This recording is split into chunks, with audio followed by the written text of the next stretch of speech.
Intentionally thinking about defending human rights. According to the United Nations, human rights are rights inherent to all human beings, regardless of race, sex, nationality, ethnicity, language, religion, or any other status. Like when my mother called me daddy. It is for the purpose of recognizing those who go out of their way to defend these rights that guests convened at the Belgium residence in Nairobi. Speaking at the ceremony, the host, Belgium ambassador to Kenya, Nihon Nicola, said that upholding human rights is beneficial, with one of the gains being investors having faith in the country and confidence to invest. I think that when you have some rights in a constitution, rights in a law, and that people from the outside can see that these rights are upheld, I think it gives confidence. And I think if Kenya can maintain the pace of implementing what's in the constitution, it can only send a very good message to the international community that people here now they can do business, they can come to work.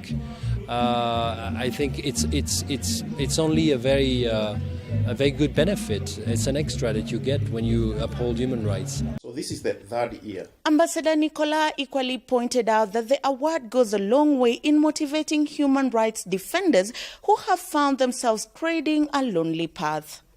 To gather the human rights defenders from all walks of life in Kenya, and through these awards to give them some recognition. A recognition among themselves, but a recognition also throughout Kenya, and that's why it's so important to talk about it on the media, because by giving them a visibility, it's also a way to give them some protection. When people are more famous, it's a bit more difficult to create trouble for them. And these people at the beginning are coming sometimes from nowhere.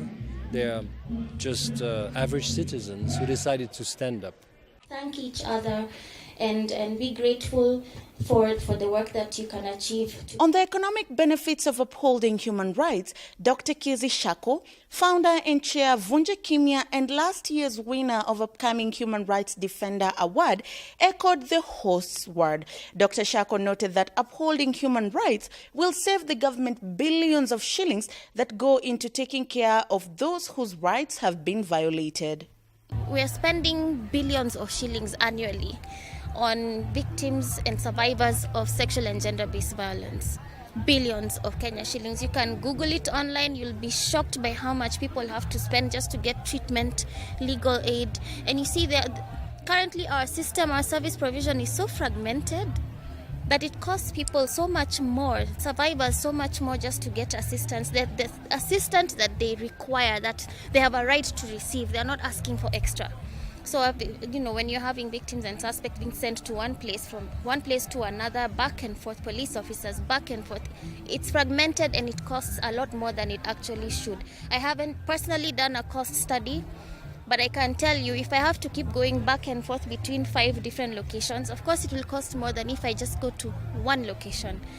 So I personally believe we need to move towards having multi-agency assault management centers to handle all these cases, which would definitely relieve the cost burden on our country. In leaders, not because of where we come from. Dr. Kizi went on to urge those practicing in delicate careers such as forensics to do their due diligence as they play a critical role in upholding human rights. In forensic medicine, you see you're dealing a lot with, your work is really within the criminal justice system, and a forensic medical specialist is, so to speak, is gathering information that will be used by the investigative arm. So that's like the police.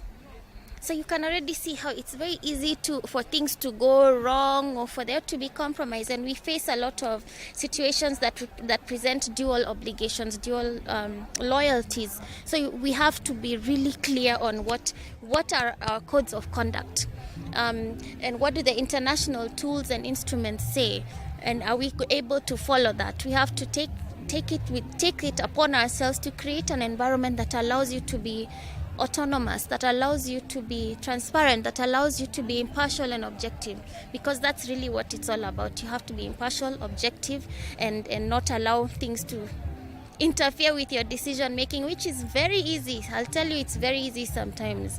but it takes a lot more to stand strong. Yeah. Among the winners of the night were Anastasia Nambo and Ishak Abubakar, who won Human Rights Defender of the Year, Christine Kandie, Upcoming Human Rights Defender of the Year, and Okia Umtata, who won both Munir Mazrui Lifetime Achievement Award and the popular vote. All the winners took home an appreciation check of $1,000 each. We do wish the winners the very best as they carry on the noble task. However, the challenge remains for all of us to be human rights defenders, because it is not only the right thing to do, but it also makes economic sense. Viva Mraka, viva! Viva!